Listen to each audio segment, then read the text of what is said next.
resources are a big constraint, time's a big constraint, and then also the funding to be able to invest in talent, in training, in technology is a really, really key part that I think a lot of nonprofits face and might lead to this feeling they're playing catch up. Digital skills and specifically data skills are really in demand across the labor market. So if nonprofits don't have enough funding, it's honestly just challenging to competitively hire people in the roles. You're listening to Let's Imagine, an Imagine Canada podcast for everyone interested in social issues and the nonprofit sector. I'm your host, Bruce McDonald. At Imagine Canada, we believe that by leveraging our national vantage point, building cross-sector relationships, and sharing and developing our knowledge base, we can advance social, economic, and environmental justice through our collective action. Join us as we dive deep into conversations that have big implications for the nonprofit and charitable sector here in Canada. A special thank you to our supporting partner, Carter's Professional Corporation. Together, let's imagine a stronger future. My name is Wilfreda Edward, and I'm the Executive Director of CCNDR, the Canadian Centre for Nonprofit Digital Resilience. At CCNDR, we believe that every nonprofit in Canada, regardless of size or budget, should have the ability to use data and technology to help do what they do best. I'm thrilled to be your guest host for a special episode of Let's Imagine. Now, over the last 18 months, CCNDR has been involved in a groundbreaking project called the Futureproofing the Community Service Workforce Project. And the goal of that work is to identify and address the digital skills gaps within the Canadian nonprofit sector. To achieve this, CCNDR collaborated with other organizations, namely Imagine Canada, Blueprint ADE, the Dais, and the Digital Governance Council, to conduct research on the state of digital skills and the challenges faced by organizations in an increasingly digital world. Now, the project is a culmination of work that tests hands-on toolkits that are designed to help nonprofits strengthen their data management practices. It helps them build digital skills and helps them better align staff capacity to emerging needs. It's developed with and tested by nonprofit partners across Canada, and the prototype provides an adaptable, accessible way to take control of organizational data practices, one step at a time. Through real-world piloting, we gathered valuable insights on what works, what challenges remain, and how the nonprofit sector can move forward to close critical digital skills gaps. So, to discuss the project, the tool, and how nonprofits can use it, I'm joined by Sampada Kukade, Vice President, External Relations and Development at Skills for Change. They're an organization that took part in the piloting phase of the tool. And we're also joined by Max Palamar, Vice President of Data Capacity and Analytics at Blueprint, an organization that was at the core of the research conducted during the project. Sampada, Max, welcome. Thank you very much. Thanks. Excited to be here. Great. So we have a few questions that we've put together to hopefully highlight all of the great work you both have done, as well as the other partners on the project. Let's start with the big picture. For someone hearing about future-proofing the community service workforce for the very first time, how would you describe it in one or two sentences? We can start with you, Max. Okay, well, yeah, it's a lot of project to cover in 2 sentences, but I will do my best. Basically, the work is fundamentally focused on better understanding the needs of the nonprofit sector in terms of building the digital skills of the nonprofit workforce, and then testing tools that can help build digital capacity in the sector. So in broad strokes, what we did to do this is we started off with a lot of research in terms of what the sector needed. We looked at jobs data, we carried out a survey, we consulted with a lot of nonprofit stakeholders, frontline staff, leaders, and then based on that understanding, really trying to understand what the digital skills needs of the sector are, we moved to building and testing a set of tools with a team of partners from across Canada. Great. And speaking of tools, can you expand on them a little bit? I think this one is for both of you. What are the tools that were developed and how can nonprofits use them in real life? Sampada, why don't we start with you? Yeah, absolutely. So from my perspective as a nonprofit leader, one of the most exciting things about the project was how practical and usable the tools were, especially for organizations that don't have a full data systems in place or a massive digital team. And so the main tool that we tested was the Building Data Management Capacity prototype. And this tool is structured around 4 key activities. So the first is around user story mapping, where you take a common process. For us, we did client intake, or you could do, reporting, etc. And it was able to break it down step by step. So we looked at things like who's involved, what data is being collected, where does the data go, and really it was incredibly useful and helpful for visualizing how your organization actually operates on a day-to-day basis and where improvements can be made. And so that user story mapping exercise really helped us in guiding us. We have in our organization over 20, 25 programs and services happening at the same time. The story of the user is going to be different every time, but it really did allow us to be able to look at it from an organization-wide perspective, to be able to tell one story about the organization and its data, regardless of where our clients were in the journey. And the next 3 exercises and activities build on that map. So they guide you to create that data inventory that helps you to understand what is the data that we're collecting, why, and who has access to it, as well as assessing our process efficiency, and finally outlining digital skills needed at each step so you can spot the gaps and plan for upskilling and better role alignment in your organization. There's also a digital skills matrix, which is another huge value add, which helps to assess where staff are, whether they're using basic tools like Excel or more advanced tools like dashboards and CRM automations. It's really non-judgmental and easy to use, and it lets people self-identify areas of growth without kind of putting that shame of like where you are in your journey. And it also then allowed us to see where we're at and what we need to do to build. We were kind of at the low end of using Excel and not full automation of our CRM. So it allowed us to take a look at that from an organizational wise perspective.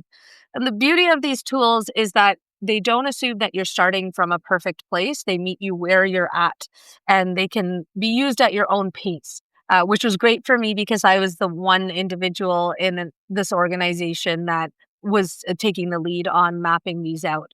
So for us, it wasn't just about the tools. It was about starting the conversation about where we are as an organization and why the data matters and how everyone plays a role in strengthening it. That's great. I think it's wonderful the way that you can go from research to actual implementable, practical tools that actually work on the ground. So that's awesome. Sampada, we'll stay with you for the next question. You're part of an organization, Skills for Change, that's been testing the prototypes of various tools that you just outlined. Can you talk about the benefits of using these tools that have been developed, and what was it like to be part of that developmental process? Yeah, absolutely. I mean, we were really honored to be one of the pilot organizations for this work. And what I appreciated most about the prototype was how it demystified data management. So often when we're talking about digital transformation, it feels abstract and out of reach, especially for nonprofit organizations that don't have the resources, the time, the capacity to be able to fully digitally transform. And especially for nonprofits, I was really putting myself in the mind, like we're kind of, mid-sized nonprofit. We're national. We're a little bit larger in scale. I was really putting my hat and my thinking on from our organizational perspective, especially and those organizations that are much smaller that really, think of this as kind of in their minds a heavy work to be done. So, but the toolkit broke it down into step-by-step activities that made it really accessible to everyone on our team, regardless of like your technical background and such as a person like me. Again, the user mapping the story mapping activity was really eye-opening because it clearly showed me how the data flows through our organization, who touches it, and where the gaps are and the redundancies are. So that alone really drove us to think differently about how we onboard our staff and the digital literacy needs that we need. It also helped us to connect the dots between impact measurement and internal processes and how to align the two around what funders are expecting, as well as what the story is that Skills for Change wants to tell. And so the tool really is testing it, was really helping us to think about how we can bridge that gap. Let's dig a little bit further into kind of what happens on a day-to-day with this. And maybe both of you could answer here. A lot of nonprofit leaders might be listening and thinking, this sounds great, sounds wonderful, but I don't have the time or the bandwidth to be able to do yet another thing. What would you say to them? Where's the easiest place to start? And Max, we can start with you. Yeah. So, as someone who chronically doesn't have time or bandwidth for yet another thing, I understand the sentiment very deeply. And it is something we heard a lot in our initial research and consultations. I think nonprofits are asked to do huge amounts with relatively little. So, again, putting time towards investments in long term capacity can be pretty challenging. I'll definitely emphasize that our approach was really to building digital skills tools that take this in mind. I think that Sampada, you put it really well in terms of the concept that they're aiming to meet organizations part way. We wanted to build tools that create sustainable digital growth, but they're also really respecting the constraints that organizations are operating under. So the tools really do this, and there's this general approach where we want to focus on making sure that that organizations are building digital capacity in a way that is focusing on what's really strategically important to the organization and also taking things one step at a time. So I think that the user story map example, that tool is a really good exemplification of this approach, because I think for most nonprofits, there's probably a process at your organization that you know could be better. And it really, to some degree, does depend on the digital skills of team members. So the approach really focuses on that so that you're not thinking about digital skills in a vacuum as homework, as an investment that you need to build on top of everything else. It's as part of actively problem solving in terms of how you can make something that's really a heavy lift, really core to your services better. And I think that is the way to build it in a way where it's not one additional thing on the pile, but it is integrating digital skills into the challenges that you're addressing day to day. And Sampada, how would you add to that? Yeah, I mean, it's definitely a valid concern. And in the nonprofit sector, we're constantly, balancing time, limited people, high stake outcomes. And we're moving towards a more data management and outcome driven model, across the board in terms of what funders are looking for and what donors are looking for. So what I would say is it really does, the toolkit respects that reality, and it doesn't look at huge budget or full-time data and staff. You can really start small and one process. That's what, I just chose a very, very small process of looking at, how does the individual go from X to X in terms of the program delivery. And that mapping of one process can really spark, a shift in mindset. In our case, we began the process with our team already. We do client intake really well. We do the journey mapping. But like I said, it's really about creating where the inefficiencies are around, having multiple programs and how can we leverage what we know across our programs through this tool. And what's great about these tools is they are modular. So the digital skills matrix, for example, is a fantastic way of beginning the conversation of how do you upskill your team, and the prototype activities. You can pause and return them to them as needed, acknowledging that, there are capacity limitations when you're delivering programs itself. So I would say my advice is don't think of it as one thing, but really look at it as something that will help you to work smarter and ultimately save time down the road. Solid advice. Now, nonprofits are doing incredible work every day. We're in the sector, and so we know this. But when it comes to using data and technology to do this work, many of them feel like they're playing catch up. Why do you think that is? And what would it take to change that story? Either of you can start. I think that it's due to a lot of things, but the really big one is money. It feels a little bit obvious, but it's worth addressing, right? I think that, as I talked about in our consultations and talking with nonprofits across Canada, resources are a big constraint, time's a big constraint, and then also the funding to be able to invest in talent, in training, in technology is a really, really key part that I think a lot of nonprofits face and might lead to this feeling they're playing catch up. Digital skills and specifically data skills are really in demand across the labor market. So if nonprofits don't have enough funding, it's honestly just challenging to competitively hire people in the roles. And on top of that, I think in a more abstract sense that while the people who are working day to day in nonprofits and I think nonprofit leadership really understand the need for digital skills, better capacity that makes things run more efficiently and effectively isn't as incentivized by funders. I think funders are understandably really focused on monitoring, how many people come through the door for services, how many outcomes are achieved, but there isn't as much focus on, does this organization have infrastructure that will make things work over the long runs, that'll make things efficient and effective? And I think that creates a challenge because, again, if an organization needs to figure out where to direct resources, it's going to be towards, the metrics funders are really looking for, as opposed to what's our long-term pathway to making sure we can be doing our work in the best way possible. So I think there's a couple of things that are needed to change this. There's a shorter-term set of solutions that I think we're really focused on, which are tools that can kind of get around that money gap by figuring out what is scalable, where there's some leverage, where it doesn't cost a ton in terms of finances or time, but it can create meaningful digital skills gains. So really with this user mapping prototype, we were focused on that. And a lot of what we're doing with the digital skills standard or assessment tools is, again, things that we think can build digital capacity without costing organizations a ton. And I think the second one is a bit more long-term in terms of getting actors in the ecosystem, especially funders, aligned with the understanding that building digital capacity in nonprofits is a type of investment that really will pay for itself many times over in the long run, which means funders need to focus on both ensuring good services are delivered today, but also that organizations are really equipped to do even better work tomorrow.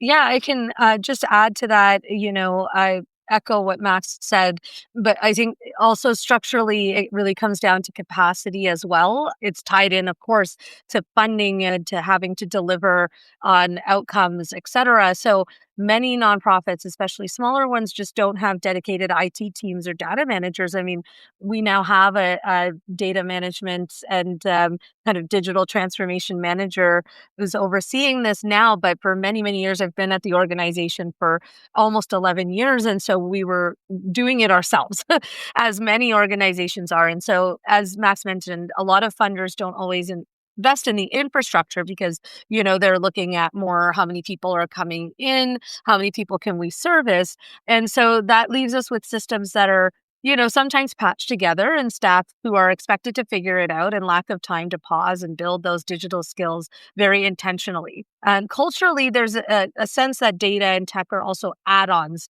rather than essential. So there's a lot of that mind shift that has to happen around everyone, kind of funders, boards, communities, organizations, staff, asking us to show outcomes and not just activities. So how do we embed that kind of change management process, which is equally as kind of, feels like a lot. And so I think, being able to take tools like this to really break it down and work at it as, you need, really makes it more practical and be able to move through the process with people a lot easier. It feels more doable. And I think partnerships and projects like this between research institutions, sector leaders, and practitioners, that's how we build the sector-wide momentum to move these types of tools forward and be able to get the word and spread the word out of how to use these tools to make things as impactful and effective as possible. It's through collaboration. That's right.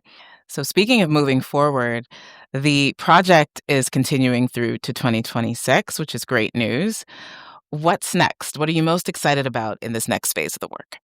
I can start. Yeah, I mean, really the scalability of the work across the sector. That's what is really exciting to me. I've talked about this in the past around how can we be, those that were part of the prototype, be advocates to be able to share the story, share how usable the prototype is for folks to be able to embed in their organizations. Like I said, I'm always thinking about it from the mindset of, how much capacity do you have and how can you really utilize the tools to build that capacity. So this is a proven concept. The tools work. They resonate with frontline organizations like ours. And so it's about us now getting them into the hands of more nonprofits and continuing to refine them based on that feedback. I'm also really, really excited about the conversation of creating standard for digital skills in the nonprofit sector. And so from an organizational standpoint, we're starting to embed these tools into our own internal processes, like onboarding and role design. And so there's opportunity here for real transformation to happen across the sector where tools like this aren't seen as just projects, but full practice. And Max, over to you. Yeah, I think that totally covers sort of what's exciting about what's coming up next. I think getting the word out is really, really important and really exciting for us. We spent, a year or two doing our research, designing this tool, testing it, figuring out, okay, maybe it does work the way we want to, but there's this entire point. If we want it to be scalable, we want it to be in as many hands as possible. So a lot of the work we're doing right now is making sure that organizations have access to it, making sure we're sharing both the tool and also working with organizations to onboard them. You can find the tool plus all of our research around it at futureproof.ccndr.ca. And I think that really sharing the word about the tool is important to us. I will also add the piece around standards that Sampada you referred to. So the process mapping tool that we built out was really focused around data skills, because we heard in our consultations that one of the major gaps that nonprofits are facing is within the area of data. But there are a lot of other gaps that nonprofits flagged from sort of across this range of digital skills. So we've been really working with our partners at DGC to design a standard around what do digital skills look like for the nonprofit sector, which are most important for the specific needs of the sector, and then how do we work to build implementation and assessment tools for being able to understand what is the map of digital skills of your organization, which are really critical to us, and where do we have gaps, and where do we work to develop those next. And really excited to be sort of building that work and then sharing that as sort of a more overarching map to where we can go next with digital skills in the sector. Very exciting indeed. I know Cinder, we're part of those pieces in helping to spread the word and to feed into the standards. So excited to see what comes out of those. As we wind down, the podcast usually ends with the same question. Given everything that's going on in the world, and there is a lot, the rapid evolution of technology, what brings you hope? There's a lot of things that bring me hope, but in terms of the work at hand, I think there's a couple things that I'm really hopeful about. And I'd say it's both the individual energy I see from people across the sector in terms of just folks at nonprofits who are really motivated to find ways to do good with technology. And I also am really hopeful because I think the collective will I see in terms of different types of organizations, different types of stakeholders working together to solve some of the more systemic, tough problems that we've run into. So definitely in terms of individuals, like every organization we've worked with has had lots of people who, in spite of some really real resource constraints, are really endlessly curious about how digital technologies can make their work better and how they can learn to do them to use these technologies better. And I think it's really critical because it both just is inspirational, and I think lets us bootstrap a community of practice in the nonprofit sector in terms of figuring out how to deploy these better, even if we haven't tackled some of the systemic issues that make, full digital capacity development for the sector tough. And then at the same time, I think I've seen a lot of people from across the nonprofit sector, and really both of the delivery and the funding side, acknowledging that there's some need for the sector to modernize in terms of how it approaches investing in capacity, especially with respect to digital technologies. And I think that that's put us on a pathway to building something that's a lot more durable, resilient, and effective. And that's really exciting. Yeah, and I can just add, and Max, you pointed this out, like really the collaborative spirit of our sector. I've been in the sector now for 11 years, and this is the most collaborative, I'd say, over the last couple of years that I've seen the sector being. And I think it's just because things are so fast paced. Things are moving forward so quickly. AI, the need for cybersecurity, digital technology, data driven, all these buzzwords that because of the lack of capacity that so many organizations have, we're really coming together very strongly across the sector around, how do we learn from each other? How do we, that willingness to learn, the creativity and the heart across, all of these things. So this project is a perfect example of how 8 organizations across the country came together to, co-design and solution and talk about what's working and what isn't, and really build, be able to build this prototype to be a stronger and smarter sector. So I really do see that hope, and I see hope in the way of our clients engage with technology.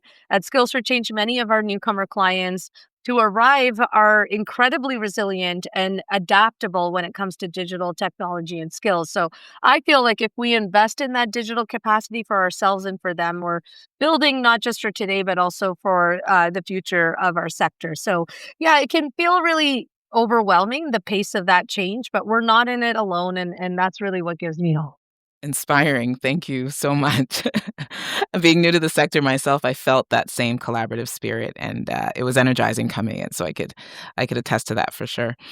Well, thank you so much, Sampada and Max, for joining us today and for sharing all of your insights. This project shows that building digital skills isn't about more work. It's about working smarter and strengthening our sector for the future.